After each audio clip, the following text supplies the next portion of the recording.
nnyo lumbu yakwetaaga wano nina security alage ngendo muwanga terinda nina security alage ngendo muwanga terinda kati bwe tumala okubanga muyisa abantu abo njagala genda kala nkagenda kwera kamukokka then tugenda ku security tugenda ku information eba yatulese.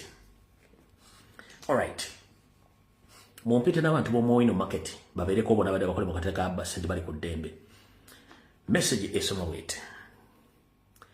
Obukulembeze bwa National Platform Sako People Power mu ggwanga lya Bungereza bukutegeeza nti egenda kubeerayo kwekalakaasa ngenda kuza mwezi 13 mwezi ogwokusatu mwaka 2026 saa 5 ez'okumakya mpaka saa 10 mwezi akawungeezi olunaku lujja kuba Lwakutaano. Endagiriro bagenda kubeekalakaasiza ku Foreign Commonwealth and Development Office, King Charles Street, London, SW1A 2AH.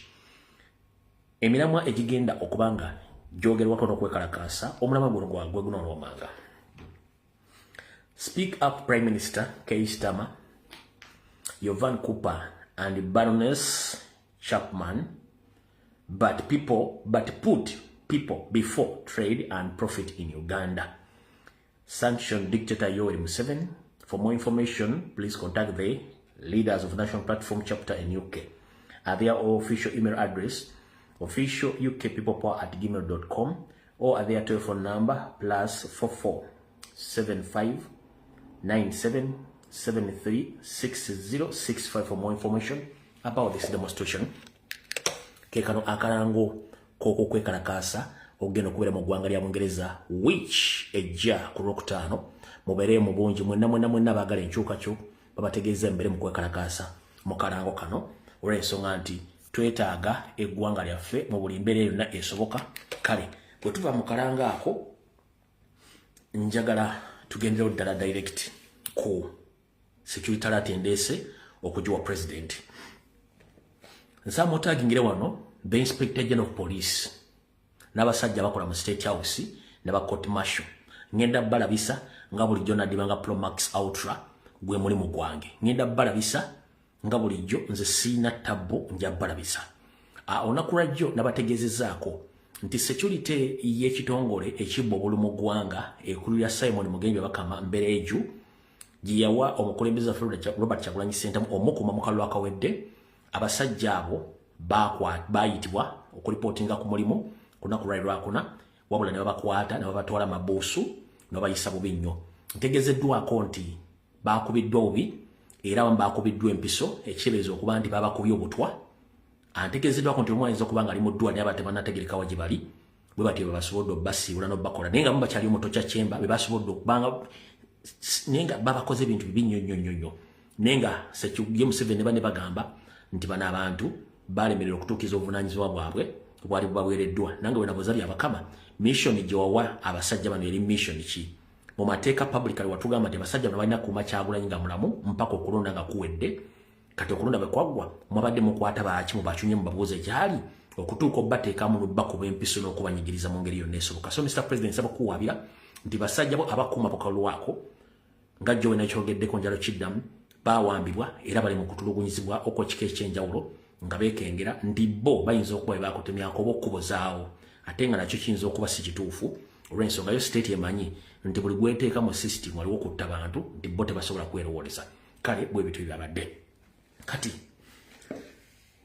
njagala kuyisawo security alert eno egende wa president era ngenda kulabisa njagala security alert eno egende wa president era ngenda kulabisa ebitongole ebitulugunya ddembe kyebipulaningira president. 1 before nga sinagenda yeyo ku security alert kansoke mbategeeza mwenna bana Uganda gye muli bwe mba muganye okutandika okukola ku bantu abeefudde nampulira zibi nga ne ku ssaawa eno bakyagenda ku radio ne bajerega omukulembeze waffe nga mukimanyi nti basinkana Museveni ne babawa ne ssente kitegeeza ne strong temujagala. Omuntu atambula mu public mumanyi nti baafuna obumbi bw'ensimbi babasindika kati abaali ba promoter bafuuka ba politician ba blackmailers ba propaganda bakuba n'emirimu ku TV ne ku radio okusiga omukulembeze enziro kitegeeza ne strong temujagala. Singa mufunayo omuntu omukwabo n'abuuzibwako ebibuuzo nga 5 oyo tasobola kuddamu kumanyira Kyagulanyi tasobola kwogera kigambo kyonna ku nkyukakyuka. At the moment muleka abantu abo ne bakajjala n'atambula n'agenda ewuwe n'alya n'akwata amasimu ag'ebbeeyi ne bafuga emmotoka ez'ebbeeyi ne basikana bagenda ku TV nga bakola baagala bagenda kuba kati gwe mulimu gwa babawadde era ndozobula ku TV ku radio bolo omukaaga abawa emirimu n'ekisigala bira ku social media so njala bategeeza ye naina obusobozi obusobola okukola ku bantu obubabuuzaako please mbabuuzeeko ng'obudde bukyali kati awo tuvuddewo olunaku lwalwo ngenda kuza omwezi 8 kandabise gavumenti y'ennyanja y'esofeeri alla yalimanyi kyanampa nga bulijjo nzize ndabisa abasajja bano nga baagala kuteeka emisango emijijinike ku president already bakikoze bakikola wiiki eno yonnyini Mr. President wonna wooli nsaba obulize bye ngenda okugamba Mr. President wonna wooli nsaba owulize bye ngenda okugamba bye bino wano wammanga wonna wooli omukulembeze owulire ebintu bino ngenda kuwa n'obujulizi obulumika bye nkugamba oba kabuzze wano okuva mu sooseze ne bongamba tegeeza omukulembeze eggwanga Kyagulanyi Ssentamu bino bye biriwo buso kambudize mu luzungu mbuze mu luzungu mbuze mu Luganda the state has trumped cases against Bobi Wine. It was entered as last criminal case on Friday and warrant of arrest has been prepared for arresting him. Nti government yaba masibira mu bwa ekulembera Nnyanja y'esofeeri tebahabulwa eguddewo emisango gyetadde ku Robert Kyagulanyi Ssentamu era ng'egiyingizza mu kitabo ekyabaziba emisango ku lunaku olwokutaano era ekibaluwa kibakuntumye essaawa yonna bakiteeseteese nga kigenda kusindikibwa nti bamukwate tugenze maaso. I couldn't tell you immediately, but if he appears, he will be arrested and brought to Gulu court straight and thrown into unknown behind bars. Nti wanalabikirako wonna bajja kuba bamukwata bamuleete butereevu mu kooti eggulu bamuteeke emikono gye gitawemera muwemba ng'amaze omufuna. The last criminal case entered on Friday by the state house men who came straight to court registry. Nti emisango gino gyaguddwawo abatamanya ngamba abaavudde mu refugee camp ku lunaku olwokutaano ne bajja butereevu mu eggulu ne baggulawo emisango era ne giyingizibwa mu kitabo ky'ekkooti. Olya bulungi nnyo era n'obujulizi bwaggiddwa mu kooti of evidence from the court criminal registered. Ne bagamba nti eno ye file number LCO-140/2026 ye file number njiddamu file number LCO-140/2026. Kati nga bulijjo nze njagala ndabisa omuntu nga simukutte nako enseetegeere. Mwenna mumanyi okusoma bulungi nnyo. Saaga omabina bisajja bya NRM bisiro bagamba mboyo AI yabyewandiikidde. Njagala wano kino ekitabu kimanyi bulungi nnyo mwenna bali e Kampala. Kino ekitabu kimanyi bulungi nnyo mwenna bali e Kampala. Ekyo ekitabu kimanyi bulungi nnyo. Bakiyita batya?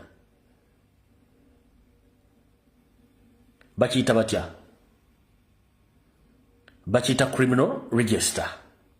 Criminal register kubeerako details zino. Ozira bulungi nnyo. Kubeerako file case number. File case number ya progress temugiraba 104-2026. Bagigulawo nga 3 bagigulawo nga 6 ogwokusatu 2026. Ne bateekawo wali accused kambazumingire wano omula bulungi nnyo. Accused yoyo Honorable Robert Kyagulanyi Ssentamu RIS Eke Bobi Wine. Mugira bulungi nnyo. Eno ye date, eno ye case number. Kati emyaka wano anti kati number 6 nibatekawo mmero age 44 kati gwe guno musango bamuvunaana. abasobola okusoma musome bulungi nnyo era buli asobola okuwandika kesi nga bwesoma gisome mwasoma oludokita musome kesi eyo giwandika awo njagala osome kesi eyo ogiwandika obulungi nnyo kandi kusembereze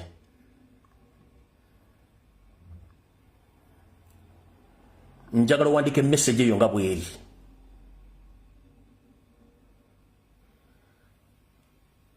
njagala wandike case message giwandike bulungi draft that case well drafting bulungi giteeke wano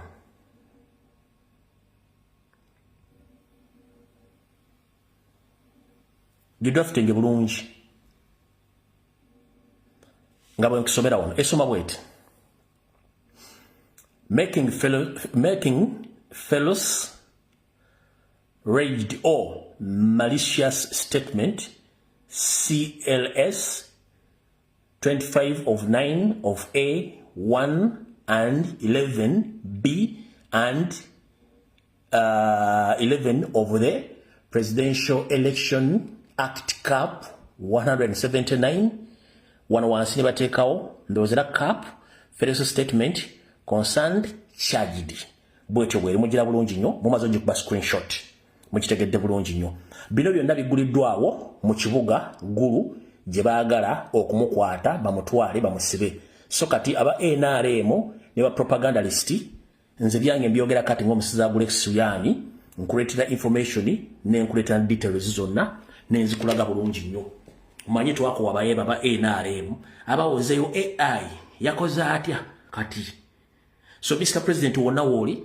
nsaba kutegeeza nti batandise okugulako emisango abasajja ba State House bennyini be bagenze eggulu ne omusango baguddewo nga 6 kitegeeza kwe olunaku olwokutaano ne bagula emisango egyo ne bagikuteekako bulungi nnyo ye security gyenjayira okugamba era naye okusaba wonna woli bwe balenye omukulu pepe wuyo akitadde obulungi nabakubye screenshot bulungi nnyo mutegedde bulungi nnyo awo saagala balwisaawo mutegedde bulungi nnyo era kanziremu ndowooza mbalage muyinza okuwakana omaye ba NRM bawakana nnyo nzisaala nnyo kuwakana ba NRM neyo yiyo gira bulungi nnyo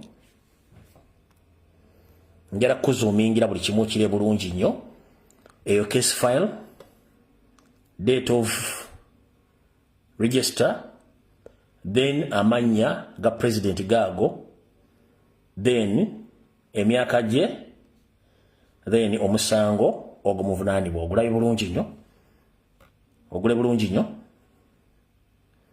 eyo emisango gye bamutaddeko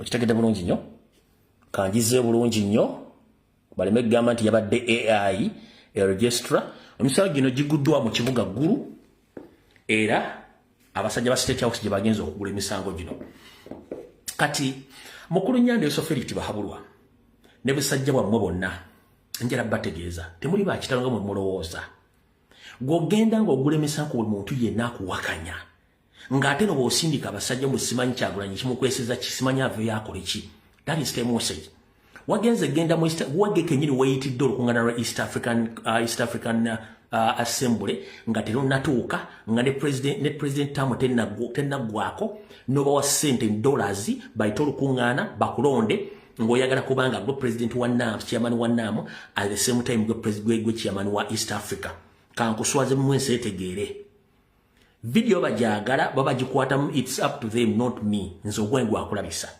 omwami ono ekyamututte Tanzania kipayupayu ng'anoonya legitimasi kwe kukubira chairman yabadde wa East Africa n'amugamba muteeke olukungana n'abayita bonna basinga obungi basasulire transport na buli kimu n'akibasasulira ng'ayagala kufuna bwa ssente ngalo kiyinza omutaasa ne legitimasi era ng'ajja bwe nakubye information ey'abasiraamu naye yamuyisiza bubi kati nakiro ekya criminal summons kyemutaddeyo nakyo nkikubye nze ninaddibanga Promax ekyo nakyo president akitegedde n'ensi ekitegedde ndowooza awo saagala kulwawo security alert ziwedde bulungi Mr. President wonna wooli kitegeere nti abasajja bali desperate baagala kukwata security alert zikoze eki ziwedde awo saagala tulwewo kati njagala genda kukola kye tuyita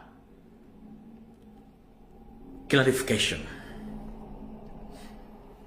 banyabo ne bassebo maze emyaka guno ogenda mu gwa 7 nga ndi ku social media kuno bwekyanga struggle etandika sijjangako mu inbox ya muntu musaba ssente nga mpita ku Facebook Messenger oba okuwira omuntu simu no wabula page ze babbanga mu biseera ebikadde bahakazi bakyagenda maaso okukozesa page zange eziri mu mannya gange ze baatwala nga batayipingira abantu emessage nga basaba ssente mu mannya gange ngenda basaba nange nze nabagamba sikyatinga muntu mu Messenger sisindika message mu Messenger kinasoko bagamba gwe wenna go bafeze ne go banafera bagenda kufera ku lulwo so si ku lwange nakugamba sisindikira message mu Messenger nedda era sisaba ssente era ne bekibanga program yanchuka tibanga tibirimo ssente mbagamba no I'm very sorry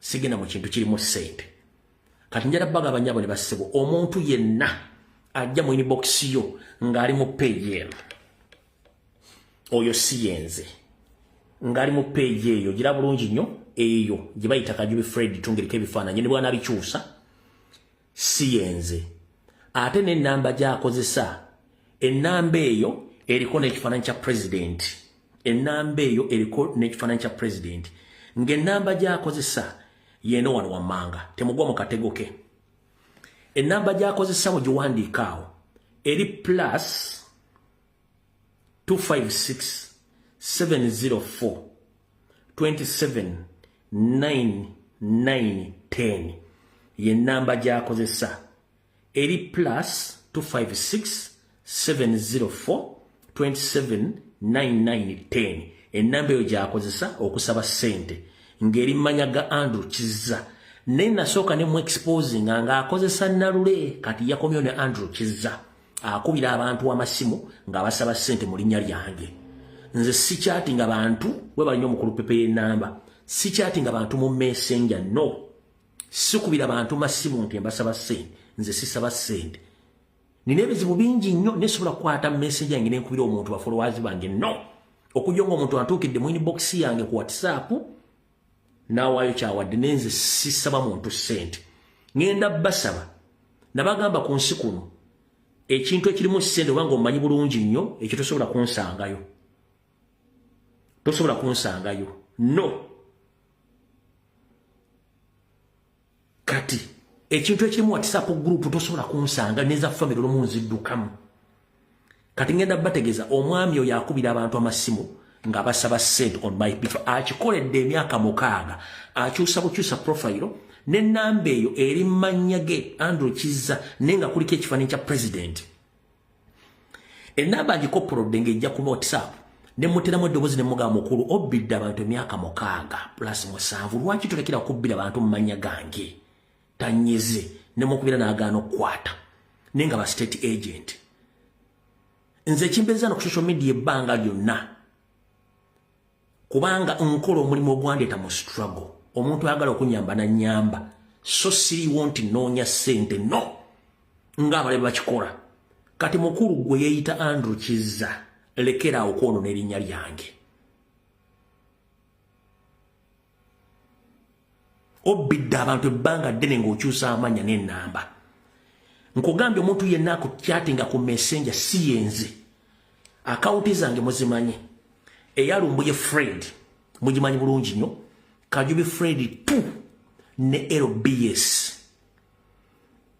ze akawunti emu ne page B sirina akawunti ndala akawunti zonna enkadde zibaatwala nga tuli mu 221 sizivunaanyizibwako omuntu agipostinga kintu nga kiwemula omuntu oba nga kyabusego oba ki sikivunaanyizibwako ekyo nkyogedde misana ng'ensi ewulira mu nsonyiwe be bakosezza babbye sisobola kukola mize gya kufera abantu nakubba nabagamba sinoonyeza abantu visa sigula eya tiketi sinoonyeza abantu mirimu ne distance nga ku bintu byonna ebiyinza okwonoona erinnya lyange n'ekifaananyi kyange nga birimu obufere kubanga ekisibira nk'omufere era sikyagala ne gavumenti enoonyeza emiwaatwa gyonna egikwasaganya ku bufe yabulwa kubanga sirina likodi mbi musajja gwe nkwegayiridde va ku linnya lyange toyonoona linnya lyange nze sikyatinga abantu Messenger sisa abantu ssente mu inbox ebbanga lyembadde ombadde okumaanyi g'abantu era abantu banyimirizaawo awulira nga alina kyayagala okunyamba ajja mu inbox ku WhatsApp n'ayogera nange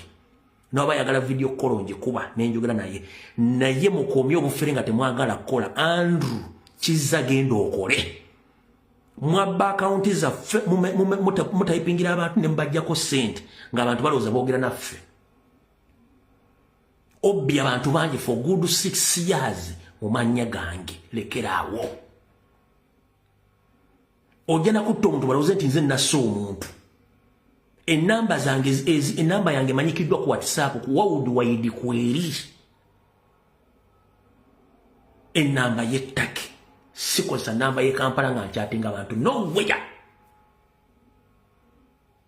So ebyo njagadde mbiseewaawo nkole clarification ng'obudde bukyali tugende ku nsonga eyatuleese kuba sitwagala tulwewo kati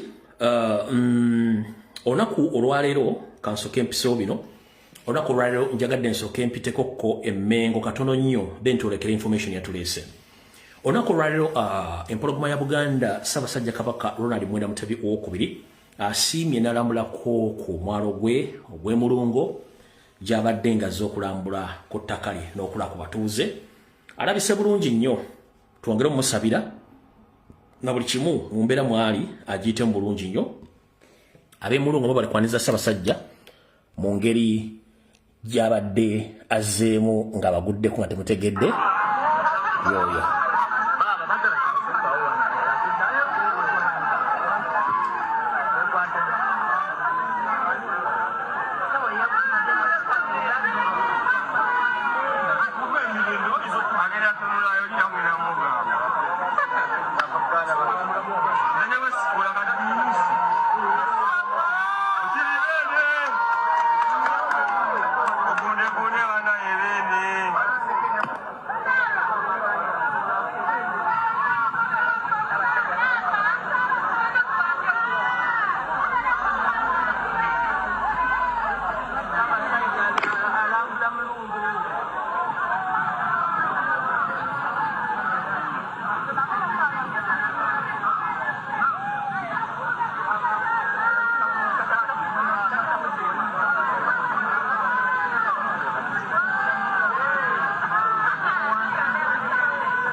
right bwatu bwalabiseeko bwabadde agenze ku mwalo ogw'Emulungo ogulambulako kamubongeremukko lutwemu then tulyoke tugende ku information eyatuleese.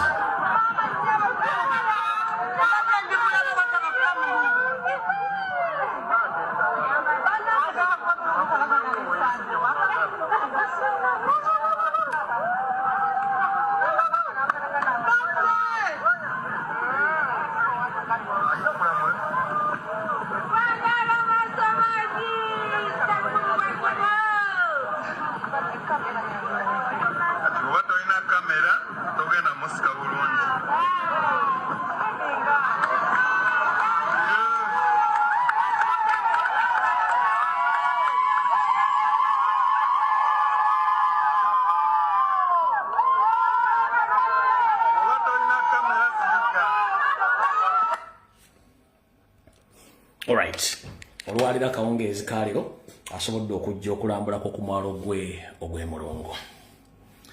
Mu kkoera erimu saagala kuyitaawo kuvaawo nga simaze kuwaba nsonga ezo ye gyali.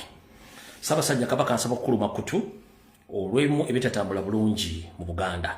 Ng'ensonga esookerwako nsaba okukuloopera okutegeeza nti ezimu ku nsozi ezitambulirwako ensonga za Buganda, ensozi zino zifuuse akattiro nga abatamanya ngamba abakulemberwamu abasawo ab'ekifuulannenge aba state ng'ensozi zino zonna okubadde empewo za Buganda bazifudde ettambiro ery'okusaddaakirako abantu nga bagezaako nnyo okucyankalanya empewo za Buganda. Olusozi Walusi Mayembe ga Mbogo bwe twogerera essaawa zino empewo zisinga obungi zadduka. Naye zadduka zitya? Mu mpompogoma ezimu emizimu n'emisambo gya Buganda gye gyawangaaliranga Museveni bagufudde muze ne balogo banne okugenda okusaddaakirayo abantu. Ate nga bakimanyi bulungi nnyo emisambo gya Buganda tegikolagana abantu. Mu bbanga eritali ddene nnyo abamu ku batabaazi bagenda okutabaala bagenda okuwaaba entabaalo ezimu bagenda okutuuka mu kifo balina okuwaaba entabaalo nga waliwo abantu babiri abattibwa abasaddaakirwawo era z'empewo zabagambirawo twavaawo wano olw'ensonga nti baakolawo ebikyamu naye tubasa musooke mulongoosa ekifo ekyo ate tufune okwogerezeganya ne bagezaako okulongoosa. Wabula ate ejjo ly'abalamu era siteeti yazzeemu neekola ekintu kyekimu neesaddaakirawo omuvubuka wa myaka emito ennyo ekintu ekyalese ng'ensi yeewuunyiza ku butemu obugenda maaso mu Buganda kyekyo ekifaananyi nga bwe kiri nga basaddaakiddewo omwana omuto nga baagala okucyankalanya empewo za Buganda nga bwe ziri. Mu kkowe eryerimu amawulire gano gayita ne ku mitimbagano egy'enjawulo naye ebifaananyi bimu tebyetaaga kulaga wano okujja kukambazanyire video kambazanyire akatambi kano osanga muna akategera bulungi nnyo nenga kayita emisana ku Bukedde TV n'ensiti yakawa makulu lw'ensonga nti abantu emisana tebakyasobola kulaba information mukawulira kwa bulungi muwulire bulungi nnyo. Mbanza n'amawulire agataliko mutonto tutambule ffenna mpaka ssaawa 7 agataliko mutonto nga tandise n'amyuka RDC Weruweero Sula Kulubya alagidde okugalawo bagirawo embuga ya Walusinsi esangibwa mu disitulikiti ey'Eruweero oluvannyuma lw'okufuna amawulire nti waliwo omwana eyatiddwa mu ngeri y'okusaddaakibwa. Katubirabe Sula Kulubya nga yamyuka RDC Weruweero okutuuka okugala embuga eno okumala ennaku 10 kiddiridde akatambi okusaasaanira ku mikutu emigattabantu nga bwe waliwo omwana ow'emyaka 14 eyattiddwa ku lusozi luno n'ekigendererwa eky'okumusaddaaka era ng'agambibwa okumusaddaaka yalabiddwako ng'asibiddwa emiguwa nga bwe bamukalakata embooko.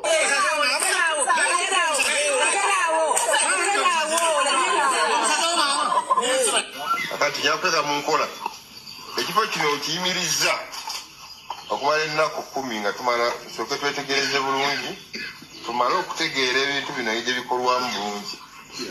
Nensaba abantu bano abakolerako bo basigale nga bakola sitasiku naye twetegereze. Ekirala tujja kwetaaga abantu abajja ng'avudde mu kitundu ekirala najja mu kitundu era okubanga ayina information emukwatako. Kino kye kitabudde nannyinitako okutudde olusozi luno omutaka Muwanguzi Makubuya okwekubira endulu eri ab'obuyinza ng'abantu abali mu mbuga eno bwe basusse obungi era ng'ayagala bagobemu wakiri musigalemu abantu babiri ababeera bavunaanyizibwa ku kifo ekyo. Abantu bali wano abazze bamalawo myaka emeka n'akaana tebasse kabeerako wano n'omusajja yakasse yabeerako wano obagoba tebagenda. Nze kye nasaba tebannange sigaana kusamya naye wabeerewo abantu batono nnyo beegatte ku Muwanguzi wejangu okola emikolo gyo abamu bajjanga balwadde wani wa musiige naye bano bye bakola nkulayirira tebiriiyo. Obwa Ssaalongo n'obwa Nnaalongo buno kwebaka ku buli mulwadde azembu simanyi Nnaalongo Ssaalongo ebyo mbiwakanya ndi mu kiwandiiko kyange nabiteekamu mubadde mbiwulira. Wano ekiri wano buli muntu ajja ennaku 2 afuuka musawo.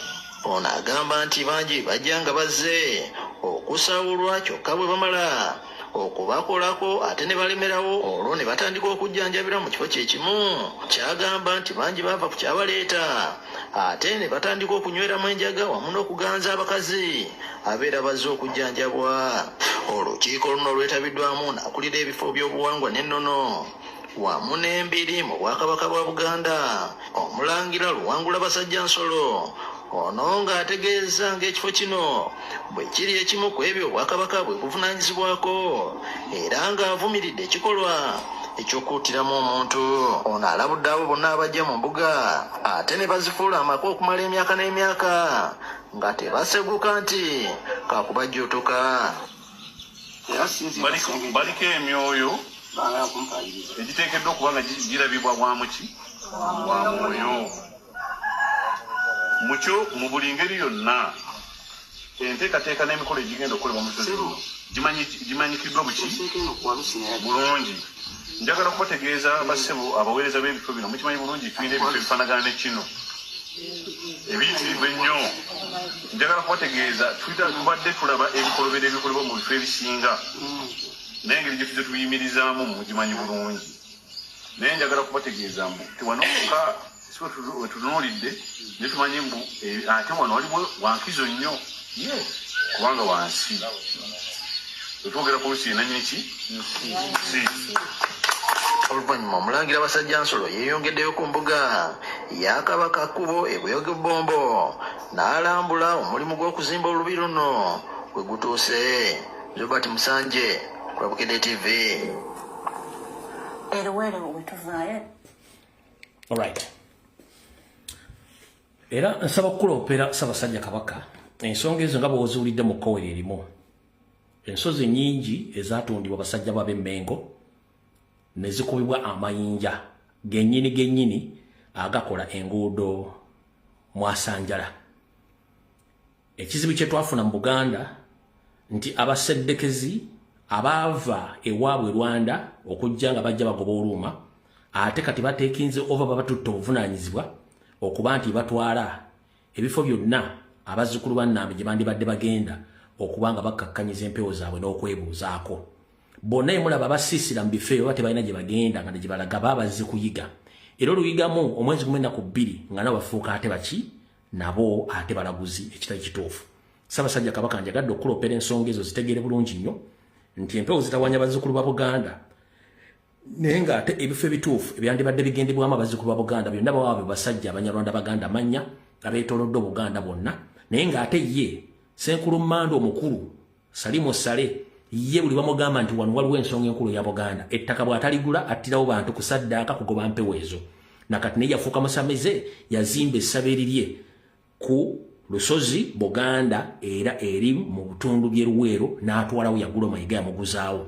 Zezo ensonga eziri mu Buganda ng'ate yeegatiddwako ensowole eziri mu Buganda okuli David Wasajja, Sarah Kagere, Agnes Nabaloga n'abalala abafutubadde mu nsonga z'okuba nti buli muntu yenna atambulirwako ensonga mu Buganda bw'aba tattiddwa abuzibwawo bw'aba tabuziddwawo ono asindikirizibwa okuba ng'ava mu bintu bino n'abirekera batamanya ŋŋamba.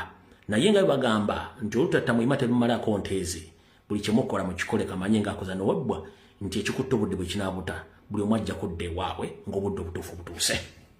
Awo tuvuddewo ku nsonga ey'okubiri. Ssaabasajja Kabaka nsaba okuloopera obufere obuli Emmengo obulala. Ekitongole ekya Buganda Land Board kyefudde kagubiiru ng'ejjindu ly'enkoko erirekerera okukwata embiri wattu ndikwata emabega. Eno gye tubeera n'ebyapa byennyini bye tuyita blueprint ekiraga obwannannyini ku ttaka lyo ate bba abafere abafutubadde Emmengo wattu mbu bo baakozeeyo kaadi kalimagezi ng'eno yeekulaga nti gwe nnannyini ku ttaka lya Buganda lye bakuwaddeko liizi. Era eno bagiyita amannya gaayo bagamba nti do you have a land electronic card mb'olina kaadi kalimagezi ekulaga obwannannyini ku ttaka lyo. Bino byonna babikola okugezaako okubuzaabuza n'okwagala okubba ensimbi z'abantu n'okutwala amataka gaabwe. Ssaabasajja Kabaka enkola eno suulira nkongo ogitongozza dde ogyogeddeko naye abasajja batamanya ŋŋamba bali Emmengo Buganda Land Board kye bali mu kkola kizibu nnyo era kyewuunyisa. Ensi yona bagikutte kati bagikutte entegetege nga bakola bwe kye balina okukola. Bwe banga Uganda Land Board ba District Land Board zikyagaba ebyapa eby'empapula mwate Buganda Land Board mpozi mwinawo limited mpozi ng'egye mwitawo limited ng'ekola ekintu ekyo. Kaadi eno esoma etya? Kaadi eno ebeerako obubonero obwa Buganda Land Board ne kubeerako ekigambo e-kaadi n'akafaananyi k'omuntu gwe bagiwadde ne kubeerako n'amannya ne kubeerako nti ono abadde memba okuva ennaku z'omwezi bwe bataddeko ne bateekako n'ennamba wali saako ebigambo bigenderako wansi bibino wammanga. Do you have your land electronic card, LE stroke card yet? For advanced security purpose, the innovative of LE card powered by the Palm Vein Technologies is a top tier tool against fraud. Every transaction with the LE card requires Buganda Land Board authorization and contest of the actual owner of the card. Kati olokuba nti kuliko ekifaananyi ky'omuntu n'amanya ge ne details ze saagadde kuba nti nkola ekintu ekyo ne kaadi y'oweri bagikozesa olw'ensonga nti okuma privacy y'omuntu ne Ssaabasajja Kabaka nsabye okuloopera nti waliwo obufere obw'ekika ekyagula obugenda e Mmengo.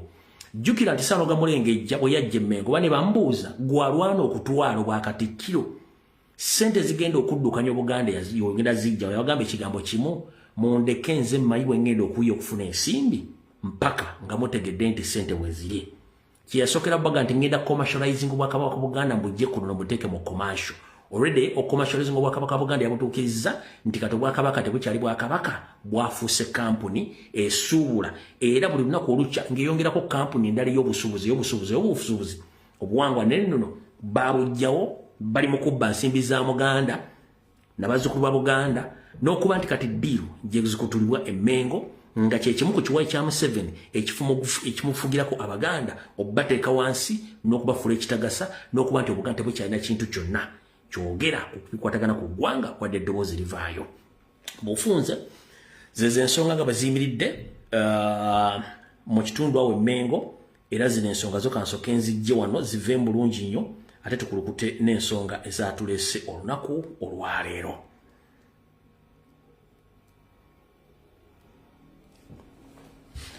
Ssaabasajja Kabaka nkwagaliza okubeera bulungi Mukama akukingirize ne bajjajjaabo manyi bingi ebikutawaanya naye enywera yerima mwaye baga nti utakumala konteeze olutatammete mubala konteeze buli kimu kijja kuterera ebyo bireekaanira kaseera katono era bijja kuggwa tewali kitandika na kitaba nankomerero bala abasajja balowooza nti bagenda kujja bafutubbale ku ggwanga balitwale naye ekikutta obudde bwe kinaabuta ate wattu tujja kweyubula.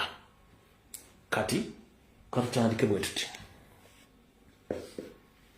olunaku ndowooza lwabadde lwajjo nenzija nenjogera ku mataba agabadde mu Kampala n'omukulembeze mwatuweredde obubaka bwe wattu ntuukiriddwa abakugu n'abalina information esemberayo ddala ne baŋŋamba ntegeeze eggwanga nti byonna bigenda mu maaso mu Kampala naddala ku mataba ago ebintu ebyo biri well planned by the first family nga beyambisa Miss Kigundu amataba gali well planned nga economic sabotage. Bakimanyi abantu abasinga obungi muyina amaduuka ne muyina looni mu banka nga singa buli sizoni y'enkuba etonnya amataba gano ne gajjula mu maduuka agammwe ogenda fiirwa emaali kitegeeza nti oba ofiirwa looni gye weewola mu banka kitegeeza bagenda twala ettaka lye wateekayo oba property yo oba otwala ebirwago okuva mu business automatically.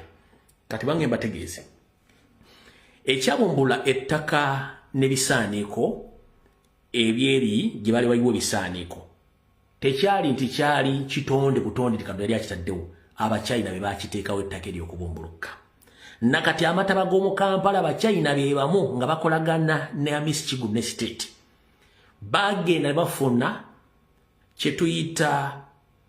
kyetuyita mapu y'omwalo ogwo gonna ne bawala gusoma bulungi nnyo ne batandika okuziba buli muwaatwa gwonna ogwali guyingiza n'ogwali gufulumya amazzi okukendeeza ku mujjuzo ogwo ne bagaziba papasi nga baagala Kampala flooding ebisaaniko by'ekiteezi be basajja bemu abamuwa ati oyo nti okwetamya abantu abo bave mu kibuga oyina kukola kintu ekyo ekituufu kiri nti ago amazzi abamu bajja kuwakana olw'ensonga nti bannayuganda basinga obungi bawakana bamaze okulabako which is okay.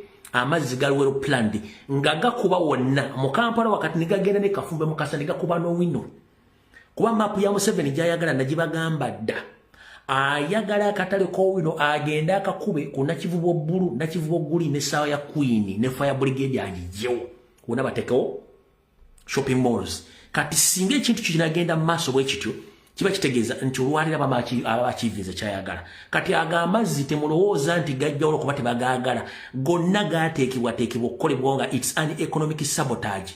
Kyova olaba nti yabadde alikodinga n'okulikodinga alage bakamaabe omulimu wawe gutuuse, video mwagirabye. Tosobola kuŋŋamba nti oli Munnayuganda ng'obonaabona ne Bannayuganda banno n'okwata essimu olikodinge floods oba amataba ng'emali y'abantu yonooneka n'obanga oli mu kuseka. Kitegeeza nti yabadde abasindikira sample nti ekintu kye twakola kitodde bulungi nnyo. So mukitegedde bulungi nnyo nga tuvudde ku kiri nti emyala amazzi gye galaga wafu. Emyala gyonna egyali gijjako kendeeza ku mataba ago gyonna gyazirikira, bagiziba intentionally. Nga bono banga olina ennyumba ya mwamba wansi, omugagga najja n'agula mu mbiriizi zo n'atandika okusima omusingi ng'ayagala okugaziwa n'agamba n'enguzi awo n'ogaana, n'alinyisa kalina mpaka waggulu, n'addira amazzi gonna agandibadde gaateekako engugu n'agalega gali open nti enkuba bw'etonnya yonna eggwera mu nnyumba yo, gwe kennyini weegobe. Oba sina kindi ne bakyanolinga omwana gwonna gwandibadde guyisa amazzi ne bagaleeta ne gayiika ewuwo, bw'oteegoba oba mulalo, bw'otamuguza oba mulalo. Kati nakino bwe kityo bwe kiri hamu ne state kye bakola okukola ensonga eyo. So it is part of the economic sabotage. Akatambi katandise, wuliriza bulungi nnyo. Olunaku lwajjo nafunye essimu. Essimu eno ng'eva muntu historical amanyi byafaayo. Naŋŋamba nkwebaza musajja gwe olwanya entalo. Bantu bangi baali tebakukkiririzaamu naddala beefuula nti baasoma.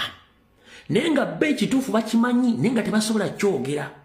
Naŋŋamba ekizibu ky'Abannayuganda kiri ekizibu eki nti omuntu ayinza okuba ng'amanyi ky'amanyi ng'atyo kyogera.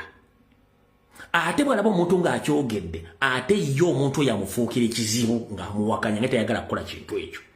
Naŋŋamba olwanya entalo nnyingi nnyo era oziwangudde, naye nkusaba sigala ng'okola ky'okola, obudde bugenda kuprovinga abantu na buli kimu. Naŋŋamba watandika puroguramu ebimulimbulanga emmengo ng'ensi ewakana na buli omu yawakana gye byakkomekkerezanga obaprovinze nti bakyamu.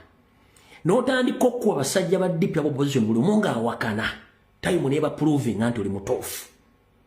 Ne teryasobola kuvayo kugamba nti byewayogera byali bituufu, buli omu asirika busirisi. Naŋŋamba nti puroguramu gye wakoze olunaku lwajjo ne puroguramu gye wakola luli n'omwami gwe bayita Masembe byonna bye mwogera nina information ebikwasaganyako naye nga nze omuntu sobola kujja kukola kikwogera. Naye tegeeza Abaganda abakyebase, tegeeza Bannayuganda abakyebase, balinoonya vidiyo zo zino banga gy'oli wa Katonda akujjudde nga tebakyasobola zijjayo. Ng'abantu abasinga obungi banoonya ennyimba z'Abasudde n'eza Paulo Kafeero zijjamu amakulu nga tebasobola kulaba abantu abo nti baalimu amakulu nga we bali balamu. Naŋŋamba bw'ati, ovanga ku ggwanga lye bafugidde emyaka 4 nga teriyina address esomera ku GPRS, nga Uganda yonna Kampala teyina proper address ey'amayumba g'abantu, nga mulaga nti kati ndi wakanjala kutumya pizza n'okuya omusajja pizza n'omugamba ndi ku street bweti, lane bweti, ennyumba bweti, street bweti, ku buloko bweti, omusajja n'atuuka ng'akozesa ssimu teriyo. Lwaki? Bakyagala kikola deliberately. Naŋŋamba capital city ya Kampala eri mu kilometers 5. Kampala city yandibadde yonna buli kakubo konna akayingira n'okufuluma ekibuga n'abantu gye babeera mu Kampala wonna ng'enguudo zonna zikoleddwa kolansi, zonna nga zikoleddwa kolansi. Mu myaka 4 mu capital city tekikola. Naŋŋamba lwaki? Ne mubuuza lwaki? Naŋŋamba mayita eno y'emu ku nteekateeka ya Museveni eya economic sabotage ng'agikola mu Buganda. Naŋŋamba genda otunuulire ebibuga byonna ebisigadde mu ggwanga, enguudo zabyo zonna nnamu. Lwaki mu Buganda enguudo nfu? Their main target is to make Baganda poor economically, ne infrastructure mu Buganda zibe nga nfu. Naŋŋamba enguudo zonna okubeera enfu mu Buganda bakyagala kibeerewo bwe kityo era tekijja kukyuka. Tekigenda kukyuka Museveni bw'akyagala kibeere bwe kityo. Tekisobola kukyuka kuba it's part of the agenda. Echa Poor Road Network mu Buganda, it is part of their agenda.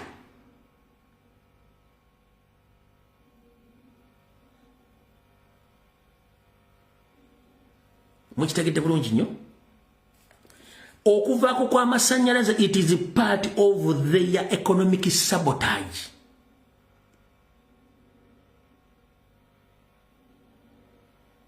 Okitegedde?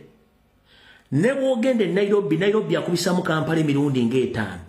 Nairobi kizibu nnyo okusanga oluguudo nga lwa ttaka. Ne bwe luba lwa ttaka luba lukole bulungi nnyo. Lwaki Kampala gye bafugidde emyaka 4? Enguudo kilometers 5 zonna nfu 5 kilometers. N'amataba gonna gali well planned. Kubanga kiri mu nkola yaabwe. Nangamba bw'ati. Nangamba bw'olira abantu nti akyaseka ne Museveni seka kamanyi ng'akoza n'owebbwa nti lwaki. Museveni olutalo si yalulwana, Abaganda ebalwana olutalo era ne baluwangula nga batadde mu ssente zaabwe. Wabula bw'amala okuwangula olutalo luno yamakinga sure ng'akozesa Salimu Sale ne banne okunoonya Abaganda abassaamu ssente, era baatuuzanga omu ku omu nga bamubuuza owaayi katumaze olutalo tugenda kuzzaako kitutambuzizza tutya gavumenti. First and foremost, Museveni ne banne tekuli yali amanyi kuddukanya gavumenti wadde okuddukanya bizinensi. Abasajja Abaganda be baali bamanyi okuddukanya bizinensi ne gavumenti. Ekyo nkisibirako ssente zange. Naye namugamba ekyo you are right. Teri ku gurupu ya Museveni bonna bava mu nsuko abali wanyi okuddukanya gavumenti n'okuddukanya bizinensi. No, baali basajja Baganda. Timu yakulemberwa Salimu Sale ne banne basinkana nga Abaganda babinyonkondo.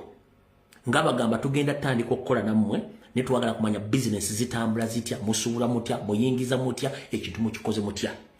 Nga Abaganda mmanyi nti bangu wa kugula nzigi ne birabira okwekengera ne gwe bazigulira. Abaganda bangi beggulira Museveni ne mutowe Salimu Sale. Buli kimu ne bakiteeka ku mmeeza. Tebamanya nti yali enkomerero yaabwe. Okuva mu meeting ezo buli mugagga yenna yajja anyigibwa omu ku omu ne abanyiga mpaka kuggwerera n'olwaleero. Ne mugamba wange yes nangamba omu ku omu. Ne baggwerera mpaka n'olwaleero. N'abamu mbu bali makomera nga babavaako osanga omuntu nga tokyamutegeera nti ye mugagga gundi. Nga bamuvaako. N'ambulira amannya ge nabadde mpulirako ko. Yaŋŋambye olw'omwami Rogers Ddungu, oli muga Rogers Ddungu mumanyi yalina n'ennyumba ku Lubaga Road awo. Bw'otuuka ku kyambuka ku Lubaga Road ng'ovudde ku Pride Theatre n'oyita ku Kikkira ku musajja Alumba n'ojja ne wali Kifende n'oyambuka ku Bakuli Boat. Kati awo mu junction Bakuli ng'alinawo ebizimbe ndowooza byali almost ku half acre nga biri mu kisaakaate. Bw'obiddako eri wali omuzikiti oguli awo nga ku lozigi za Sam we namumanyira. Ate ngenda okujjukiza obwo ng'oyo kyali oyo omusajja yali mukwano gwa muzeeyi wange yamwogerako Rogers Ddungu. Naŋŋamba bibasajja ba Museveni be yavuwaza. Naŋŋamba n'abasajja bangi nnyo. Naŋŋamba omusajja gwe bayitanga Mperese omumanyi ne mugamba Mperese mumanyi. Naŋŋamba omanyi ne muga simanyi. Nange ku basajja aba Museveni byalemesa business n'abambaafu. Nenzijukira Mperese nti yali musajja mugagga. Nga alina ne hotels ne restaurant omusajja nga iwe njagala okukabira ku ssimu nenzijukira. Naŋŋamba bano bagagga mula mu Kampala bonna bakozi ba Museveni abagagga Abaganda oligino bonna baabasaanyaawo. Tewakyali Muganda alina ssente. Abasinga obungi baabatta. Ye ne yeezimbira abagagga ababe abali mu Kampala. Buli gwawulira nga tasobola muyingiramu ng'akukozesa ekintu ng'akujjawo. Bwe nawulidde ebintu bino nzaayo akatambi. Nangamba sooka otunulire amataka gonna agali mu Kampala ag'ebbeeyi ag'abasajja abagagga ne kampuni zaabwe ziriruddewo ne mugambira teziriiwo. Nagenza okuyitaayitamu nga nzizaayo olutalo wallahi nga tewakyaliwo mugagga Muganda ali mu Kampala bonna nga basaanyizaawo. Ne ngamba wow.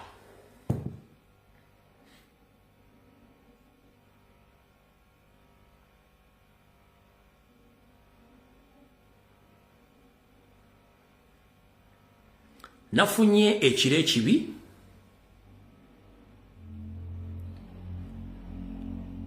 nenyongera okwevuma Museveni, nenyongera okwevuma eggwanga lyange, nengamba kiki tuliko wano. Nangamba olina omulimu munene nnyo, olina omulimu munene nnyo abantu gwe batamanyi. Yangambye olina omulimu munene nnyo abantu gwe banaategeera nti omulimu gw'okola kebere CNN kebibisi tesobola gukola. Abannayuganda bandibadde bakolera dde ekintu kitatakolera muntu yina, kubanga bino ebintu teri muntu abadde asobola byogera. Abagagga bonna Abaganda babasaanyaawo, n'abo abaali abanyankolo ligina abalina ensimbi bonna bagenda banyige bonna omukoomu. Yoyo gwe bayita Museveni muto w'essali musale. Lwaki? One, nina ripooti gye ngenda obasomera ku Tuesday. Ripooti eno ya kitongole ekikese kya Amerika kya CIA kyakola ripooti ku Museveni mu 1996. Kamba asomere katono. Kyakola ripooti ku Museveni mu 1996 ne kigamba nti Museveni asobola okukola ekintu kyonna okubanga asigaza obuyinza. Oba sinkana muntu nga yayiika Windows, oba sinkana mulalu, oba asobola okukwata ekintu kyonna n'akiwa omuntu as long as nti asigaza obuyinza. Ripooti ngera gibasomera ku Tuesday ngiina mu full swing yonna. Era ripoota yonna bagiina ku Museveni ne Kyaliwooli Pirato. Kati bino byamulaba nti simanyi yadidde presidential advisor n'awagundi. Byonna mubadde temimanya nti akikola intentionally kusigala mu buyinza as long as he remains in power. He can do each and everything possible. Omanyi saagala nnyo kuleekana bantu bano, nze abantu b'okumutimbaganyo sikyalina budde bwabwe. Kankunozeeko ku ripooti eno. Kankunozeeko obuloozi ku ripooti eno. Katono nnyo ngenda kumulisa katono nnyo. Sikyala nnyo kuleekana na bannayuganda nze.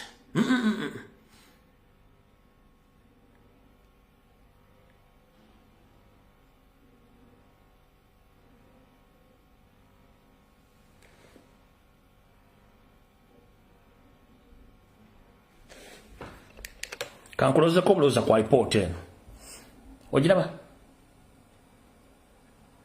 Kangikusembereze katono nnyo.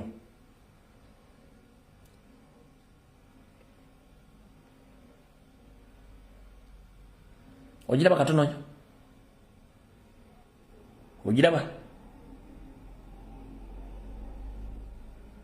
Ogiraba?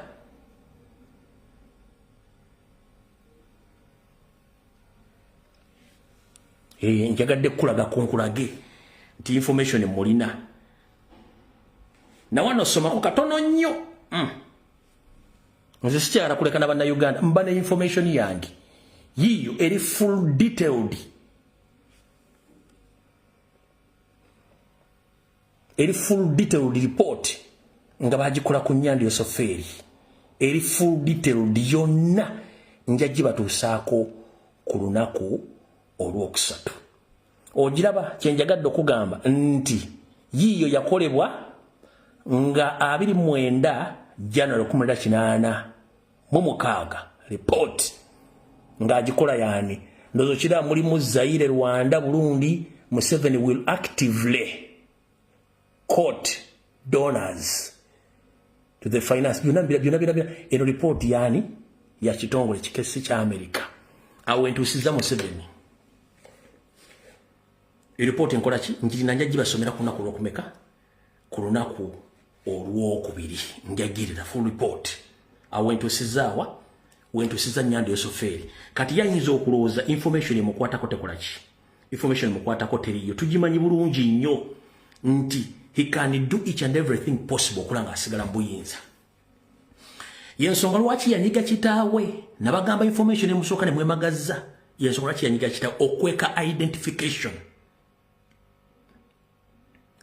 okukweka identification yayina okutta kitaawe nebirala bonna baali beesinya ku ntebe yayina obbatta era bwe yabenga mutabani we bimwonoke namukwana amuddusa namutwala wa ebukojja mukweke ku Mountain Brigade okitegera bulungi nnyo ye kyonna ekimufuula legitimate leader nga tekigenda mujjako asobola kikola yensonga lwaki abantu bebuuza Museveni sente zagaba azijja wa okuva mu 1997 gakyusa sente ezo sente maje zalaga gye ziri sente zazabba mu supplementary budget ya Uganda maje ziri sente zibajja babba minister mwezi maje ziri gold amafuta maisere zezo sente zakozesa sente zasasula ba lobbyist sente zasasula ba individual on what level of maintaining leadership ye yatuuse n'okuyita olukungano lwa East Africa n'obukulembeze tebunaggwako basobole n'agula obwa chairman kati yo Museveni asobola okukola buli kimu kyonna as long as nti eno full report ya CIA engirina egenda mu exposinga naye nga sinagenda eyo tujja gende ku lunaku lw'okumeka ku lunaku olw'okumeka ku lunaku olw'okubiri we n'abanzize kati kamba twaleko wano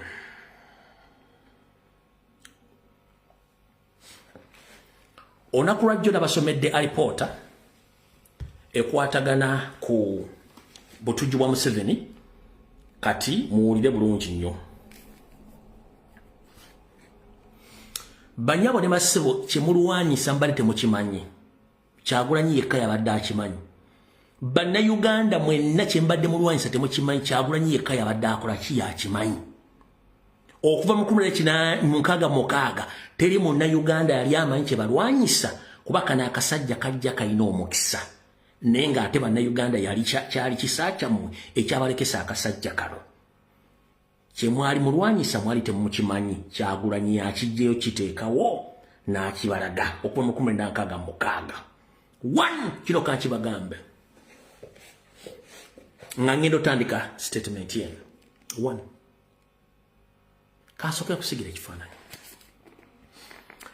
bwe bakugamba nti ensi egula mirambo statement eyo gijjamu nti ensi egula mirambo Dunda namugereka Katonda gyali tumumanyi ffenna gyali naye ebya Kaisari bya Kaisari nebya Katonda bya Katonda okutwala obuyinza nga tuyita mu kulonda tekyali genda mu simanyi sowing the mustard seed temwalimu elections eno report ekyogerako nti if you want to know who is the real Museveni in sowing the mustard seed Museveni kyewandikira temwalimu elections nani ogana ebitongole ebya kinnakyewa n'ensi zali zivugira Uganda zezakaka Museveni okuteekawo referendum bazeebye n'ebyobufuzi wabula ye yali azengamu yeekera ng'agenda tufuga nga muyeekera non-profit organization bye byamukako okuteekawo referendum era yaleetawo kyegere n'abalala abaparticipatinga naze ebibiina naye ng'abizzawo ku pisto so elections under Museveni don't matter gwalina ekitabo kya showing the mustard seed genda okisimba bw'olya mu kigambo election oba transfer of power through peaceful mean jangu ngetumbu yoli musiru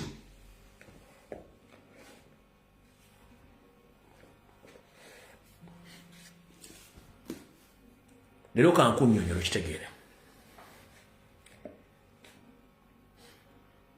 Bannayuganda balwanira Museveni olutalo nga tebamanyi bangi battibwa era yabatta omwami oli gwenjogeddeko yaŋŋambya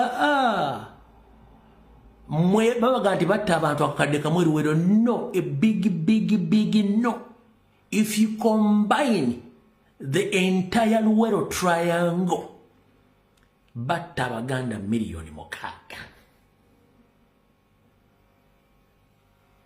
Bw'okombayininga Luweero Triangle yonna batta Abaganda million mukaaga.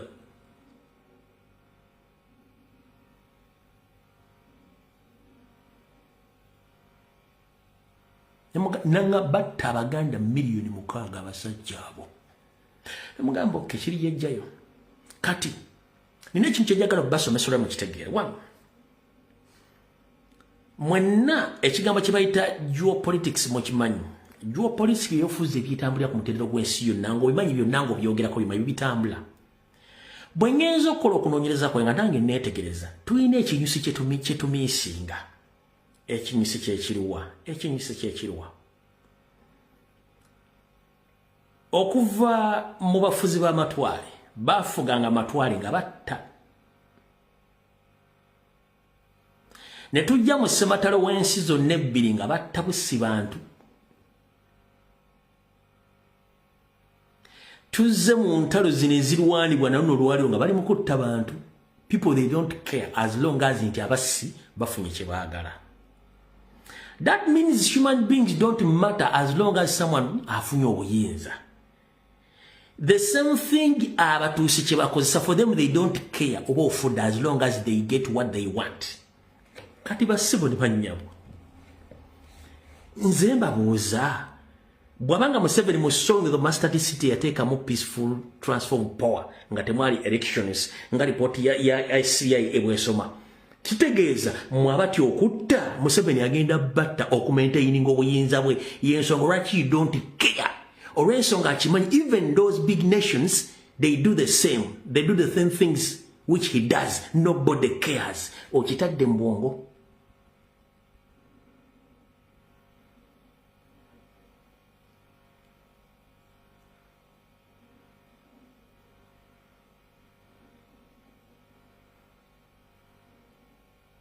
Okitadde mu bwongo.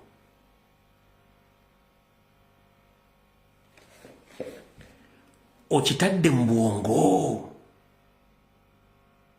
Gw'otya okutta bo tebatya kutta kubanga it is part of their life. Gwe tekiri ku part of your life okera banzita batumalawo. Nothing is going to happen if you don't do the same. Who cares about your body? Who cares about you? Nobody. Wano okulira n'abakojja ba Yesu wali bayite Gazaland, ku Gazaland street ekyo kizimbe mu kimanyi kire kye Gazaland. Ngala kufa ensonga zo njala zikwata nga nzisa bwongero. Sagala kubeera open. Gazaland kizimbe ekyo kiri Gazaland okulira abakojja ba Yesu. Abantu babo base almost 5,000. Nobody cares. Ompule bulungi. Tugenze Ukraine teka mundasi, nobody cares. Tuza mutalo oliwo abantu bafa, nobody cares. Fe waffe Museveni atutta ku machano olw'eggulu, nobody cares. Twekalakasiza tuwandiise tukoze buli kimu ng'omusajja yateekayo backup ye. Abazungu batunete bafudde bisatu. Genocide natina bw'omala babuli bintu nga wabira evidence manyi kati gwe gundi batuwadde report yo wano badde oteesaaki. Report yesoma etya. Esoma munnange obadde otta abantu ojuzi muntu wina tukoze tutya. Nina wamafuta wano nze nina mafuta nina gorodi entalo zammwe okubagira ebyobugagga Congo nja kubijjayo emisumari yange okubeerayo buli kyonna kyemwagala nja kukibawa n'ensimbi enkalo nzirina waliwo kyemwagala ekirala namwe mubikola kati ate mukimanyi this is politics. These Africans they don't matter. So kikyabadde mugamba kati yo nga bali bakimanyiira they don't care about people, they don't care about human beings. Well, okay, as long as we gain no problem. Yensonga lwaki ensi z'abazungu tezinnaba kusimwadde kyabugagga kyabizo kyonna ebugagga babijja mu Africa. Lwaki babijja mu musaayi gwamwe? They don't care your existence. So bw'oba weetuddeko nga Museveni akyatta abantu nga waliwo n'abakosa ku TV najja nayasaamirira n'agenda n'enkya nadda nga temusobola kukola ku bantu abo, jjajja temusobola kintu kino mukite. nkibagambye openly atakulekera nanto mulekere ennyanja ekutoomira tulina okutandika okuyiga okwetangira n'okugema kyovula omuzungu agamba nti okugema kusinga okuwonya. Prevention is better than cure. If you don't prevent, that means you are going to cure nothing. You have to prevent before you're looking for cure. Kino kibagambye nkiddamu bagenda tutta batumalewo nga tewali kikyuse.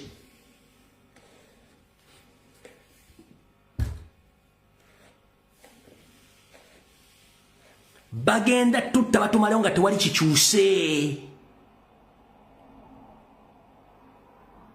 Kubanga alina obuyinza abukwatisa mundu ajja kusibako n'omusiba guberere giiti naye nga tewaguzza togenda kubira Yesu Kristo simu omugambe nti Yesu munnange bansibijanga ontaasi nga ne Yesu kennyini bamusiba amafaaya era bamutisa amafaaya.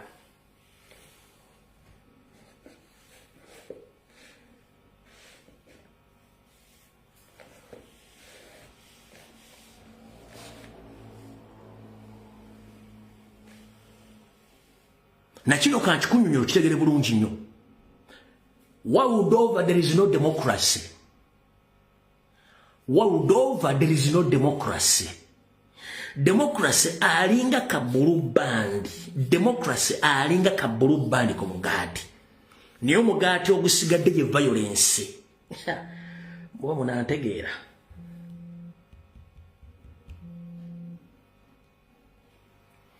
Democracy gobula world over yalinga kabulu bandi kati omugati ye violence. Omugati ye violence. Kati bwe tunabanga tetu bana abantu they sit, they discuss. Ani go bagenda okujjawo tebalina nsonga as long as nti asonze ku kibaagala. Jo nabadde wano live.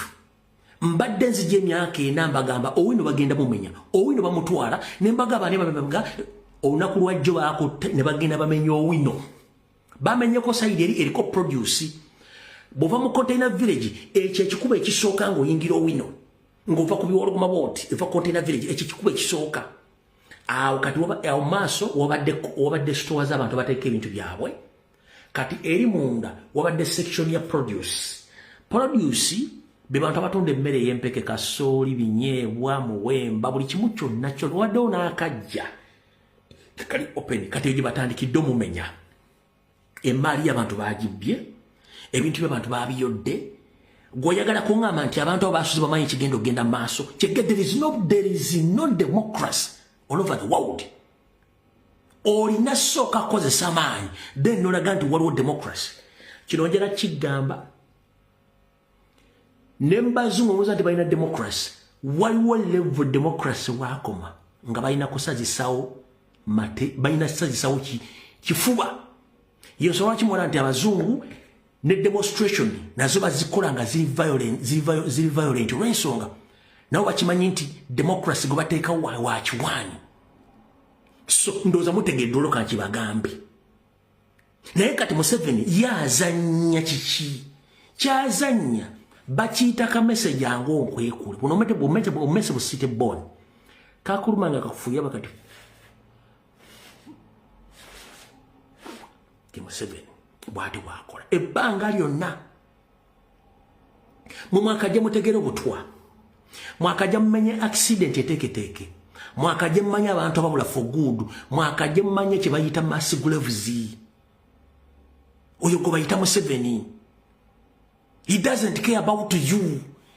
Bemutatandika kujjawo bantu abo abakolagana ne Museveni baba nyine Museveni ngandi kati kimala Museveni tabangako na kintu kye bayita peaceful transfer of power gendo kinone mu sowing of the mustard seed nga kulokulisina kuleta report ya CIA mulaga nti he can do each and everything possible okubera mbuyinza niba kiba kyeta kuleta full figure mubekako niba kiba kitesa kuleta mwale ngali werera asobola kikola as long as nti yasigedde ngali legit.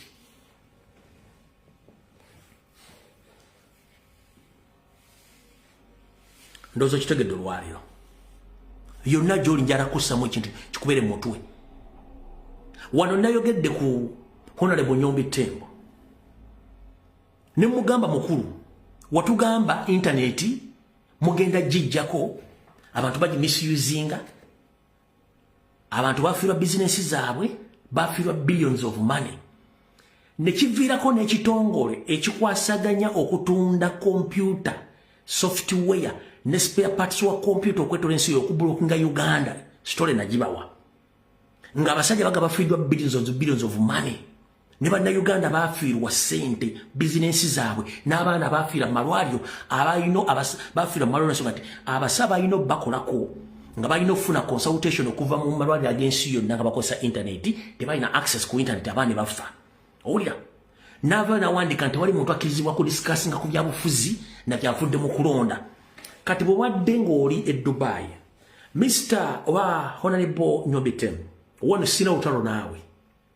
sina utalo wabula ndina olutalo ne system gy'okolamu video gye wakoze nagirabira ngipostinze nyongera okujjukiza nze sivuma bantu era sirengeze wabula ngenda kugamba ekituufu nze okugamba singa bomu yakkubye nkimininga era okutegeeza oleeka oti okuyera ekyenkugamba genda mu posti gye nakoze nga kuliko video yo comment section yonna sinze nziwandiika bannayuganda baziwandiika olaba abantu kyeba balawooleza muyinza nakuba mulimu omwana wa mwannyoko muyinza nakuba mulimu neibawo n'abantu b'okozesa nga bakomentize ku vidiyo eyo bwe busungu abantu babayinako kati nze okugasinga bomu yakiku nabadde nkitegeeza kubanga nange munoonya kunzita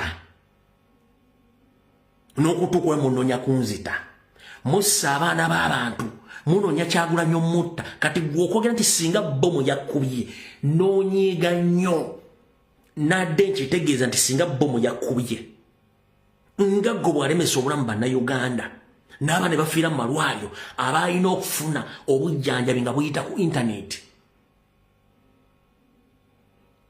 n'okola ensobi wandibadde oga nti alumye gyeyogedde saabaddeyo oba sadde Middle East nadde sigenda Barcelona byonna bye nayogedde byadde bituufu wadde ogenda Barcelona wadde sitaka Middle East ayino yagala okommunikatinge ng'ate okommunikatira ku internet yennyini gye wagaba gijja kati singa tiyabadde wandibadde okola okommunikatingira luddawo so nze sivuma nkubulya kituufu video wagikoze sigenda gizanya wano abannaji batereddeyo dda wabula nkusaba ogende mu comment section abantu ebigambo bakuwandiikidde nga nze temuli mu komenti yange wogenda okakasiza nte mukazi wo abaana bonna bakukoowakowa dda munyigiriza abantu the extent bali kumaze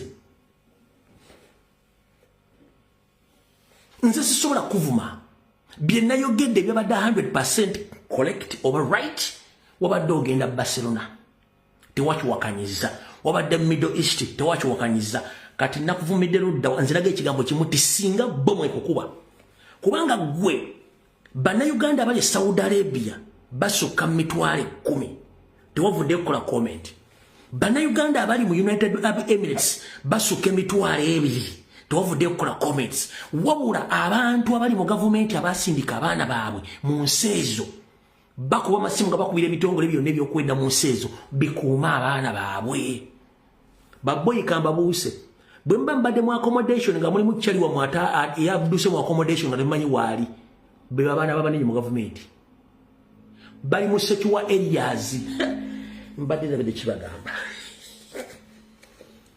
bwe mba nga mbadde mu accommodation musulamu ya abaana bonna ababadduseeko nga temulaba bwe babaana abanene mu gavumenti oba wa poliisi oba wa magye oba relative be bagenze mu secure areas via communication mubadde musula n'abantu nga tembamanyi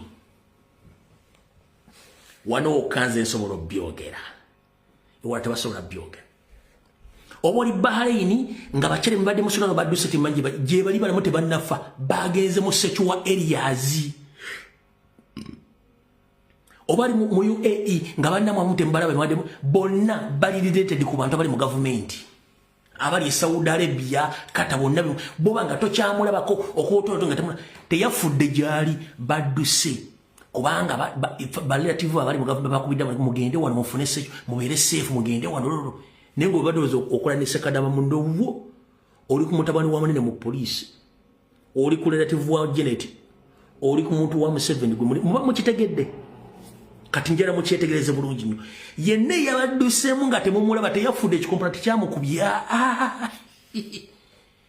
babadde mu kubaddusa mu bitundu biri mwasigadde mu accommodation mu ddeeka mufiire mu bbomu kati Mr. Nyobitem genda ku page yange mwena mwagimete wali atagimanyi kwenjogerera osome comment section zonna ojja kumanya obusungu abantu balina sirina buyinza bw'okuvuma no ekyo sikola information gyengaba eri legit nimugirwanyisa ebintu bingi byokoze nga gwe omuntu twalina community radios mu Uganda zonna n'ozijjako buli kimu kikoze kyemwagala kati bwe nakugambye nti singa bomu ekuba nkikunyiiza nkimiininga kubanga teri anyigirizibwa agenda sigala nga alina emirembe mu Uganda mpaka nga mweterezeza nkusindisa mu comment section wojja otegeera kuba video sigenda gizanya I'm very sorry nenga nagipostinze public egenda bajajinga gwe nawe nkuvuddeko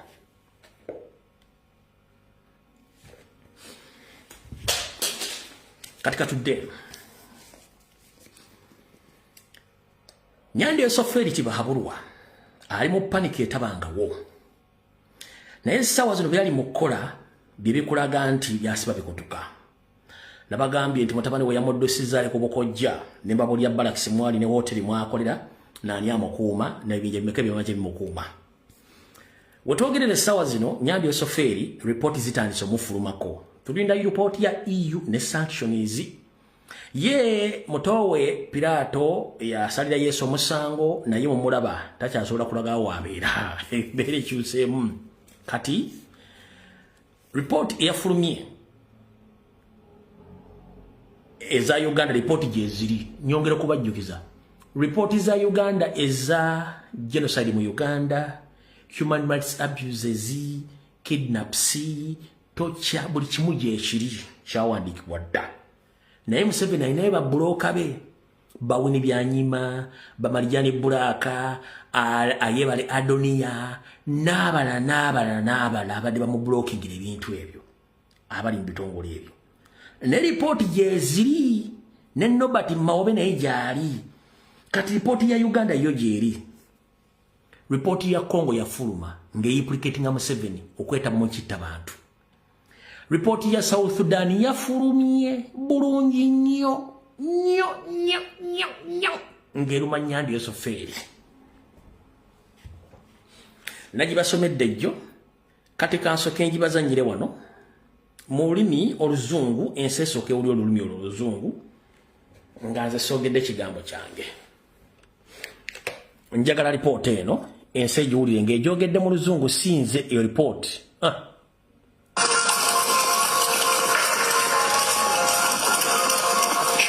Revelations from a UN report today. Ugandan troops reportedly assisted South Sudan in deadly airstrikes that killed and severely burned civilians in opposition-held areas. The attacks targeted homes and neighborhoods, leaving communities in horror. The UN Commission on Human Rights says the joint airstrikes mainly hit newer communities in opposition-controlled regions. Witnesses described terrifying scenes, homes engulfed in flames, civilians trapped, and a boy burned beyond recognition. Ugandan troops entered South Sudan in March 2025 with tanks and armored vehicles after a militia overran a military garrison near the Ethiopian border. The air attacks reportedly involved improvised incendiary devices, also known as barrel bombs. Despite Uganda denying combat involvement, flight tracking data shows Ugandan-operated planes circling the targeted areas. High-level planning and coordination between South Sudanese and Ugandan forces is said to have occurred, according to the report. This comes amid intensified fighting with forces loyal to Riek Machar, who is currently facing criminal charges and was suspended as vice president last September. Ugandan President Yoweri Museveni has sent troops to South Sudan multiple times before, helping President Salva Kiir's forces during the 2013 to 2018 civil war. The close ties between the two governments continue to shape military operations in the country today. The fighting threatens South Sudan's fragile 2018 peace deal. Obiwulira. Recently, the government ordered UN peacekeepers and aid agencies to evacuate Akobo within 72 hours. Obiwulidde. The situation remains volatile, with civilians caught in the crossfire. This is a developing story, and we'll keep you updated on every twist. Obiwulira. For the latest news and in-depth reports from South Sudan and the region, Obiwulidde. make sure to like, share, and subscribe to SS24.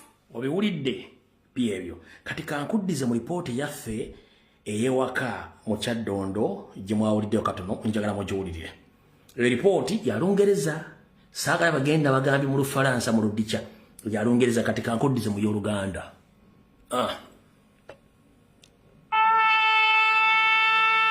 Okuva South Sudan no yafuna obwetowaze mu 2011 oyinza okugamba nti bannansi baayo tebalozanga ku mirembe miteefu olw'entalo ez'omunda ezizze nga zibalukawo nga ziva ku butakkanya mu by'obufuzi obwesigamiziddwa ennyo ku mawanga. Uganda nga muliraana waabwe ezze ekola kinene okugattanganya enjuyi ebbiri ezitakolagana omuli olw'omukulembeze aliko Salva Kiir ne Riek Machar eyaliko omumyukawo okumala ebbanga. Kyokka ebintu oyinza okugamba nti byandyononekera Uganda oluvannyuma lwa lipoota y'ekibiina ky'amawanga amagatte eyafulumye eyoleka nti ate abaagenda okutabaganya baliko oludda kwe bagwa.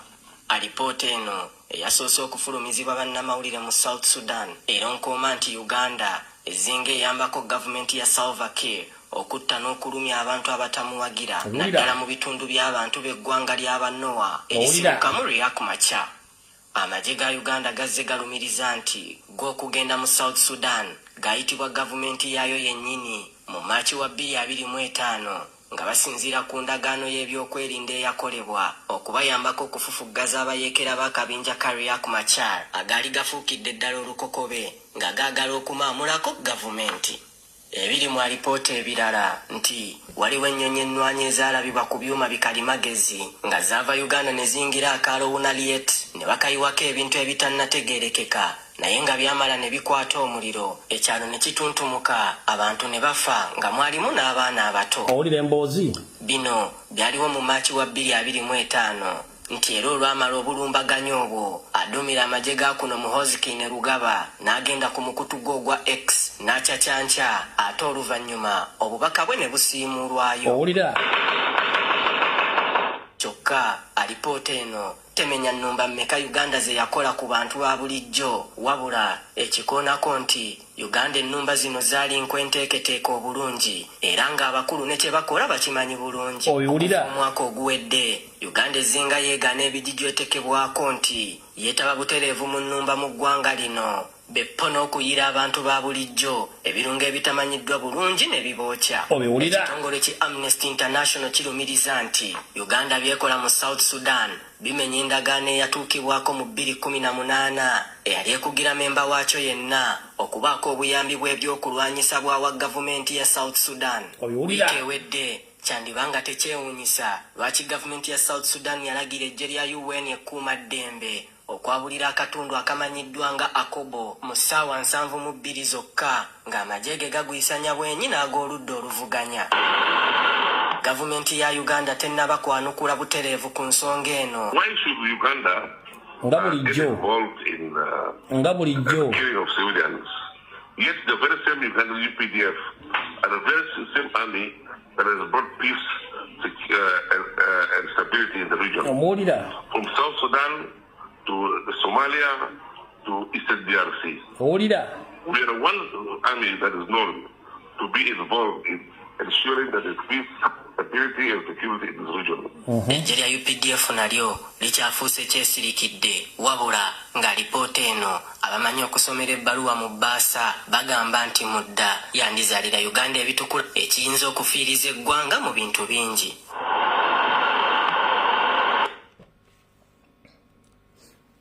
Kati ebyo bitegedde alipoota ya South Sudan yakoze eki? Yafulumya. Alipoota ya Tanzania already gyeri eraga nti amagye ga Museveni aga SFC ne bakijambiya ba M23 baagira ne basaddaaka abantu e Tanzania ya ripoti jeri esumali ekiriyo kitokota sikisandikire ripoti esumali enetero fuluma Rwanda reporter yafulumye dda yabadeko ne sanctions nono mukulu Tumbeto mwali Burundi alipota jeri na yerumika Nyando Yosoferi kati banyabo ne basebo mwenna abate bamanyi Nyando yani Nyando tabanga ko mukulembeze ona abadde hitira wa Eastern Central Africa tayangalanga ko bintu bya peaceful elections tayangala ko bintu bya peaceful transfer of power ye kintu kye kibadde kya kukola violence na kusigala mu buyinza nga bwe kyetagisa n'okuteeka wo kulonda yakuteeka kubanga ebitongole by'ensiro bye mutaddeko akazito tekyali muntu kola ye kati alipota zonna bwe zigenda ofuluma zonna we ziri zimulumika yensonga lwaki kati yagala funo wa ssentebe aberengo mbwalina legitimacy Museveni ne bonofuka chairman wa OAU ne bonofuka chairman wa UN ne bonofuka omulamuzi kakiko kensi yonna jajja bagenda kutwala ate very soon ekyobusiru kye basinga okuba nakyo bakiyita cow mentality wejjo kye mbasomesa sera cow and educate cow sera bihogo and educate bihogo they thought that educating their cows to occupy those big offices will save their 50-year Toastmaster program. But unfortunately, they forgot that greediness will kill the entire family. Whereby, these files implicate each and everybody in Museveni's family, including his brothers-in-law, the likes of Kahanga Mohanga, the likes of Andrew Mwenda, and others. Salimu Sare, Didigi, Mama Yovu herself n'abalabo nabonna ne abateeka mwe bali mu lipooti zino nga zigenda bakwata zibanyige bo bakyerabira greediness ne bejjo ne beteeka kati ffe tufuga buli omu kirozeeko batandise okukola kyo kitegeera kino kyembagamba kyembadde mulona mbatte mukimanye Kyagulanyi yekka yakijjeeyo baganda bange nababuuzaako wano ey'obufuzi nga tubitaddeko ebbali tusooke tukwate Kyagulanyi waffe tumusooke tumuteeke wano ebbali mu kifuba tutandikire mu 2021 okudda emabega tusooke tukwate Bobi Wine waffe tumuteeke wano tumugye mu 2021 tumuteeke wano waali olwaleero tudde okuva mu 2021 tuddeyo emabega eri ondeeteyo alipoota emu ebadde erumika Museveni ku bikolobero bye ondeetereyo kwekalakasa ne bakubako abantu basatu across the globe nga kwekalakasa ku Museveni ondeetereyo ekirumika kyonna Museveni nga bali bamusibiddeko ensimbi n'obutafuna ssente n'okumwogera ku mawulire g'ensi yonna ng'omuntu omubi eripoota erirudda wateriiwo lwaki abaliwo tebaali bannabyabufuzi abaliwo tebaali bannabyabufuzi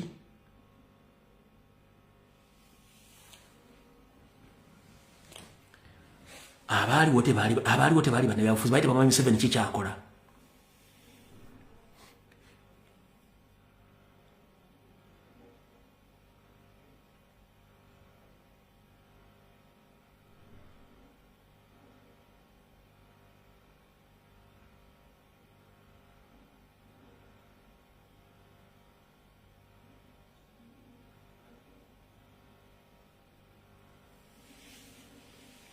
kati nga Kyagwa ffe tumaze omuteekaano ate tumusitule tumuzeeyo 2021 tumuleete empaka olwaleero ne tutandika social media ne tutandika okusiikula information after information sibinaga kikino kituliko wano ne mutandika okulabisa Museveni natuuka n'okwagala okukaaba ne tumukuba akalulu n'akola ebikolobero ne tujja n'okaluka tumukuba akalulu kati olw'okuba Museveni akimanyi era mu bigambo bye yagamba nti ekigenda okutta bannayuganda baagala nnyo ssente kavidiyo akani akalina Museveni yagamba the problem of Uganda is you need money, you want money, money will kill you. lwaki yakyogera kubanga akimanyi buli munna Uganda asinga obungi tali determined ku nsi ye ali determined let me come out and speak when they contact me I'll accept the offer abali determined bakagubira wetuli the country is bigger than me I don't care about whether I'm poor but I'm determined to defend my country by all means. Those who accepted Museveni's offer, they went where are they right now? They are nowhere to be seen. Because Museveni knew Ugandans, they need money. They don't care about the outcomes over their country. No. Kati feba kagubiru. Nebo ngamba chi lwaki limuli nzike tanda kukola siko nyini nga kwefiride mazima nga silide munsi yange. Na planning nga mpeze myaka 5 nga size mu kusaba mulimu nga nekozesa programu yange yafa. For God and my country. Ekirijja. Nino omulimu munene nnyo gwe nina okutuukiriza. Nga Katonda akyampadde omutwe guno, akyampadde obudde obussa. Ne bwe naba nga nsigazizza abantu 10 nga be bandaba, nga abalala bandabira mu kamooli, ngenda sigalawo ku lwa Katonda n'ensi yange. Abalala mwena ne mba muligenze. Nga Kyagulanyi waali. Nga n'abantu abamanyi ensonga zino weeziri. Ngenda sigalawo. Abaluganda bakona emikwano. Kyonna ekintuukangako temwejjusa. Mbadde nkola mulimu gwa ggwanga. Bino byogere ennaku z'omwezi 8 omwezi ogwokusatu. Kyonna ekintuukangako temwejjusa nga temukaabanga. Mbadde nnwanirira ekintu ekyalema abantu okulwanirira. Njagala kukola likodi nkikole mpaka kiggusa. Kuba tugenza okwenoonya ng'abantu bangi buli muya kima kiki era bakifunye. Neriye ebbanga ddene nnyo abantu abatamanyi bintu bino ng'abadde bakiragala. Bwe tunaabaleka mu bwakiragala tebagenda kutegeera nsonga nga bwetambula. Wallahi ne bwe naasigala ku mutimbagano nga ndiko bw'omu nja kubyogera mpaka munampunzika wali ettanda. Kuba mugguluka luna talina kyeyantuma tingenda genda na nnyumba no. Tantumako tingenda genda na mmotoka no tagintumangako. Nga bwe nafuluma mu lubuto lwa nnyina lwa mmange era Katonda n'ateekawo mpaka olwaliro ne lwanantwala yamanyi kuba sina kye ngenda genda nakyo. Era eggwanga ababadde balina oddirwana baliriddemu oluko olw'ensimbi. Sisobola kulya mu nsi yange lukwe. Ebigenda okunjogerwako ne binjogeddwako bingi. Naye omulenganjuba kintu kikulu nnyo. Omulenganjuba kintu kikulu nnyo. Mujja tuuka okugaya ebigambo byammwe oba wendi oba siriiwo ng'ensi emaze okutegeera. Abalwanirira ensi tebabeera bangi. Abali mu kujeregerera Kyagulanyi balaba kubanga mwafuna ssente. Ezo ssente nambazi oba nnyukuta. Neyatandika ozikola akyazinoonya. N'ekigaana abagagga okwebaka bakyanoonya ssente azifu bagenda nazo ne bazireka. Kubanga obutamanya bungi nnyo mu Uganda. Tetusobola kuleka batamanya. Abatamanyi bw'otabategeeza tujja bategeeza by all means. Oba tutya tulina obategeeza. Gwe wenna awulira ng'ozitoowereddwa togeza n'olya mu nsi y'olukwe. Kubanga enkya ogenda kuleka omwana ogenda muleka mu ggwanga ki. Gwe wenna ali ku pressure mukazi oyo yagambye va mu struggle mubuuze singa ndaba eggwanga ligenda ngenda kuteekawa. Abaana beekuzaddemu bagenda kulya ki? Bagenda kufuna mulimu ki? Bagenda kusomera wa ggwanga ki lye baagala? Gwe wenna nnyoka kugaa nti va mu struggle mugambe nze natta abalala.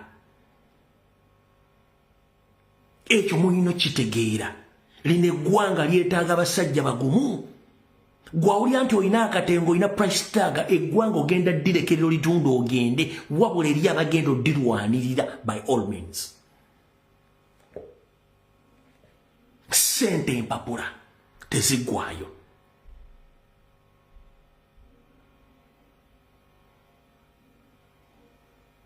Ne bwe naasigala nga ndaba abantu basatu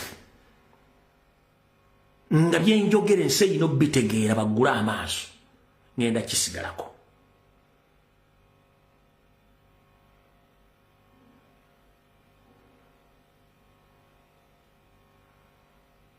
Aboluganda bakola bimikwano ndi wano bategeeza. Abadde ansuubira nti ngenda teeka wansi emmundu. Mukwano byewali onsuubiramu. Sibirina. Goge mazima sibirina.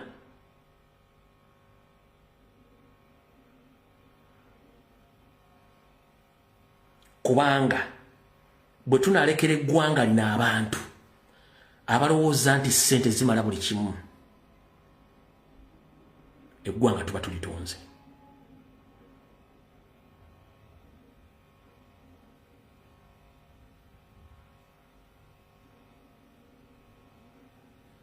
Olwaleero nze kamboneebone bazzukulu bange babeere bulungi oba abaana babe babeere bulungi. Ekibonyabonya Kyagulanyi future y'abazzukulu be kubanga bba abaana be balina uko batuuse. Ekibonyabonya bakomedi abali makomedi baganya okyusa endowooza balina kye balwanirira ekinene. Gwe comrade kikyokozeewo kikyotaddewo okutiisibwatiisibwa. It is part of the game. Naye gy'okoma okutya oli gy'akoma okukapitalizinga kukola kyayagala. Singa buli muntu yali atya singa ensi bagitwala. Museveni lwaki agula opposition kubanga akimanyi bibasobola okumwogerako bw'abagula bekyaba akijjeewo. Nabagambye eddyo lyakoze n'Abayisiraamu naye nga Abayisiraamu bakimanyi it's on record Museveni tabagalangako. Era ddala mu State House nagala b'embizi zino yennyini abayita embizi nabasiba naye nga bambadde amajjubba bali omuceere. Gwoza kikati yeyita Ssabakristu oba akiyita Archbishop buli kimu yakirina. Kubanga akimanyi tayagala mwogerako. Museveni ngenda kwogerako mpaka kuwulira bwine famire yo. Ekyo kyonna kyeyama sigenda kivaako. Kyonna ekijja ngenda kigomera. Ekyo kyo kibagambye kyonna ekijja ngenda kigomera. Sitiridde ensi yange. Ekinfula munna Uganda kiri mu ssemateeka. N'obuyinza bwe nnina bwe nkolera mu bintu buli mu ssemateeka. One. Ebigambo bye boogera ku Robert Kyagulanyi Ssentamu byonna ababyogera basasulwa ebikyamu. Ani agenda okudifendinga omusajja yava mu bulamu bwe n'abuleka waawo? Wagamba nti ovudde mu struggle. Nalabye mwabadde so emotion nga mutumya president ng'atudde alya ffene. Nga muli so emotion mukwatiddwako nnyo omusajja aleka amakaage. That is part of life. That is part of struggle. The moment kasitoteka feeling mu kintu kiba kikulemye. Kasitoteka feeling mu kintu kiba kikulemye mujje feeling. Ekyo president kyali mu kimwongera buvumu. Nakufuuka mukulembeze amanyi kyekyokola. Nga talina gwagenda kuttira ku liiso. Kati ne bw'onooba mu kafiringi bannaye musajja twamulabye addugadde amalidde ffene yali asula mayumba ag'enjawulo muganda wange kye bayita struggle. Yes, ffenna tuli bantu. Tumusaasirirako ffenna. Naye mu kumusaasirako ye alina lesoni gy'ayiga gwe gy'otannayiga. President alina lesoni gy'ayiga gwe gy'otannayiga. Nze gye nayiga edda. Oyina okusoma lesoni.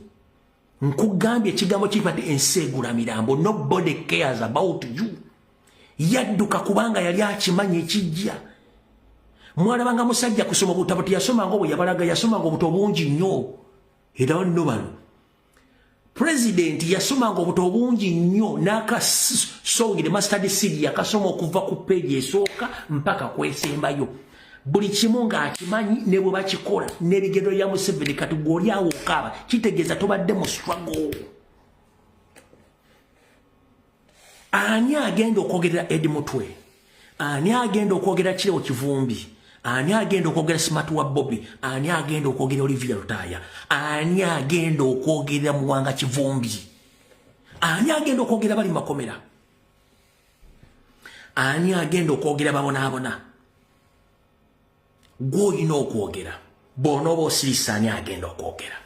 Why Museveni kyayagala mwenna batiisetiisa bateekaawo wabule waayogera. Yes, tufuna challenge ne criticism but Ever don't be scared about criticism as long as you know that you are speaking the truth. Because some people appear to be fools. We are not going to be fools. No, we are going to speak the truth. Time will judge. So don't be intimidated. Mukitegedde bulungi nnyo.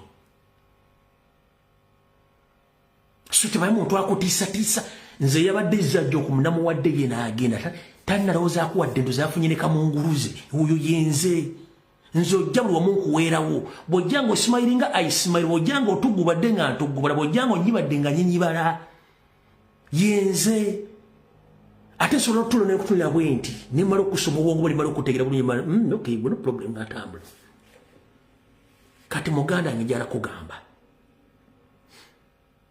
entalo z'ennuwanya nyingi sisobola kuleka lutano mu wakati awo Museveni watuukira okuwa bakazanyirizi biliyoni 5 ne bawaawo Nakijanga jajja asaba biliyoni 10 ate abala bagenda kusaba mmeka kuba Museveni azirina anoonya legitimacy aginoonya mu mmwe kubanga akimanyi mwetaaga ssente. You don't care about your country. He knows nti natural mineral resources are those resources are enough to rebuild that country from 0 to 100. Museveni amanyi nti the moment ava mu buyinza is going to be accountable for failing our country.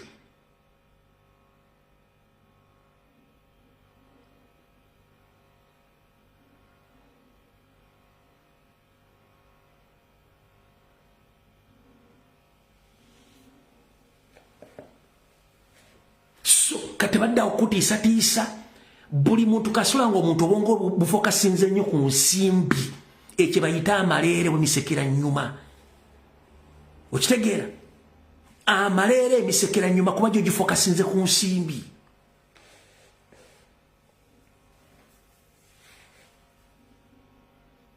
Bwe muyiga nti ensimbi tezina kyezongera ku bulamu bwa muntu ensimbi tezireeta mirembe kuba more money more problems gy'okoma okufuna ensimbi ennyingi gy'okoma okufuna ebizibu.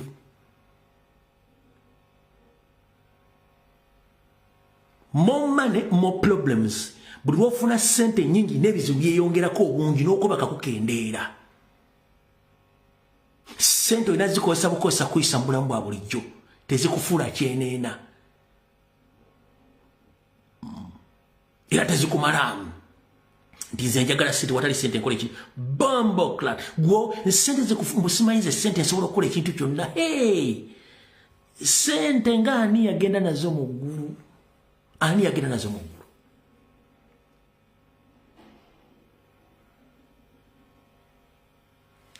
Tulabye abagagga bangi mu nsi yonna nga balese ssente ba celebrities nga balese ssente balese amayumba gatunula ng'abantu kubanga temusobola kuyiga nti Katonda yakuwa okulya n'okwebaka bwe bulamu gonooza togenda kwebaka tolina gy'ogenda twala ssente as long as nti abala tebali bulungi tebalina mirembe. N'olw'ensonga eyo njala kufundikira obaka bwali nga nkutegeeza njagala obere mugumu ng'ofokasinze aboogezi bajja kubeerawo era bajja kudiscouraginga. One, buli lwolaba eyali akola omulimu ng'agenze ku mulimu B gwe yali takola nga gumusasulwa manya nti oyo obwongo talina. Abadde music promoter kati afuuse political analyst ng'omanya obwongo talina. Abadde omusomi wa mole kati ng'afuuse YouTube oyo obwongo talina kubanga ekimusasuza kwogera biga bitakwatagana. Bojja n'omulizoni ng'ate akulubeeko empindiku kitegeeza tebamanyi kye bakola. Muganda wange njala kugamba ekigambo kimugumira wooli manya ensi yo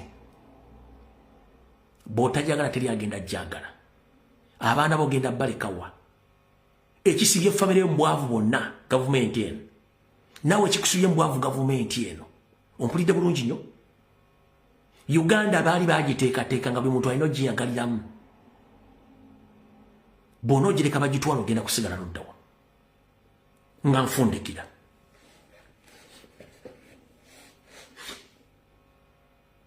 Atakulekera nayo tomulekera ennyanja ekola ki ekuttomera. Eddagala ly'abasajja gurupu ya Museveni kasita kole ekintu kimuddiza tasobola kubeerawo nkiddamu atakulekera nayo tomulekera ennyanja ekuttoomera eyo gurupu ya Museveni n'akabinja ke bawulira ekintu eki bawulira kye bayita reply.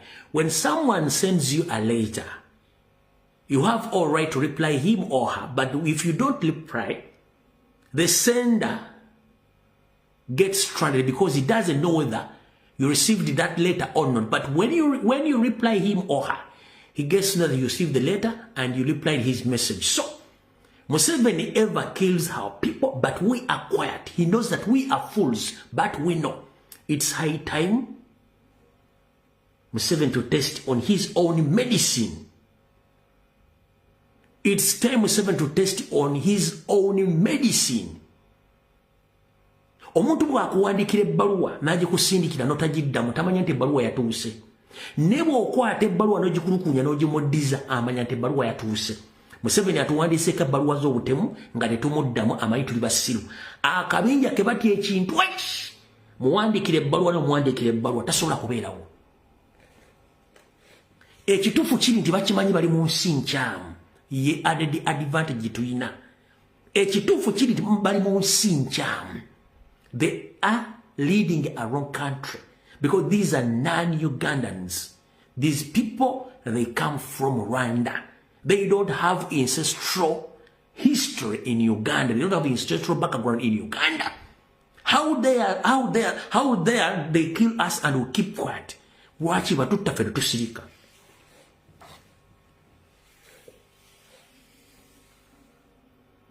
Why do we leave them to stay in a comfortable zone? Why do we leave these people to stay in a comfortable zone? Abantu bomu mamboka, please, don't be fooled by Museveni's regime. Abantu bomu East temu fooling by Museveni because of money. Abantu bomu West don't be fooled by Museveni because of money. Abantu bomu Central, Buganda gali mata, gwe mutima gwa Uganda, wachi babafudda abajega. Lwaki babafudde abajega mu nsi yammwe bakubyeko ettaka ate onoonya buloga akwogere ng'akubyeko ettaka omulaba akuttidde omwana w'omulaba era oyagala onoonye batonde gundi yasse omwana ng'omulaba omunyalanda omutira omwana wa atuula nkubuuza omutuusi omutira omwana wa atuula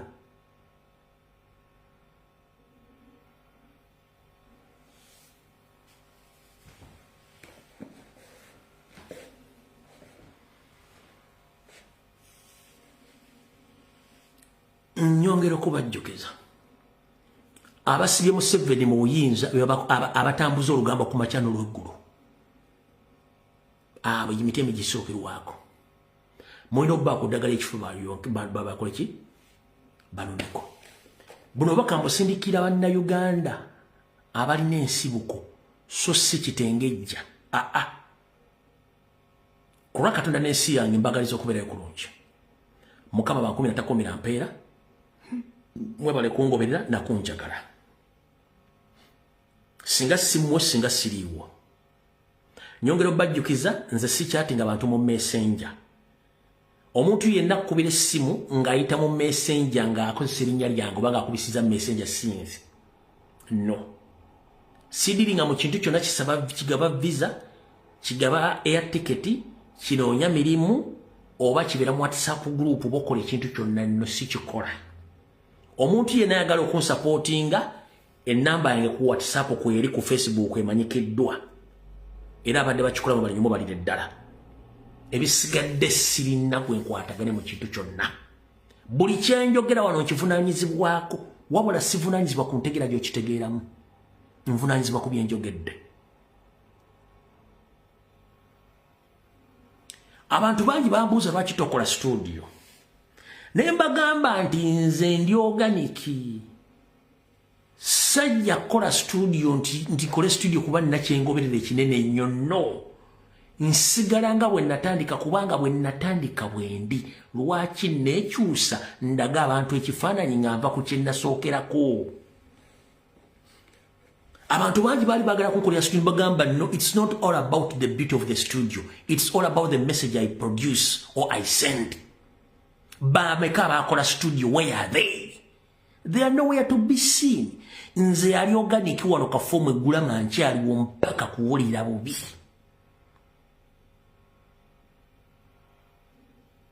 Abantu bakola studio 2 nakati bakyakola studio, where are they? Nze ndi organic wano kafomu egula masivaawo. Talking about the mu lusuku nga likyaliko n'amasanda bwendi waata n'endifumba n'endirya. Siteeka mu kolomoni ng'ate siba balisiiseko no. Nga bwendikuwa.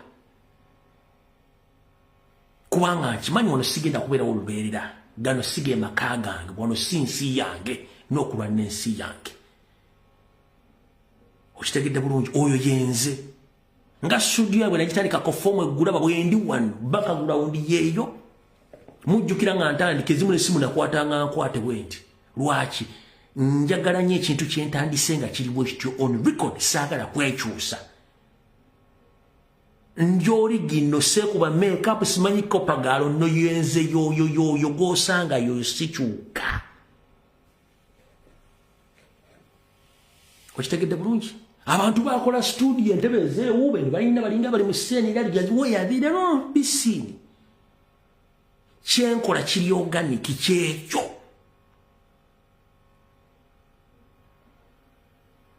Nsobola okukera ku majja nga bangoye mu nnyumba.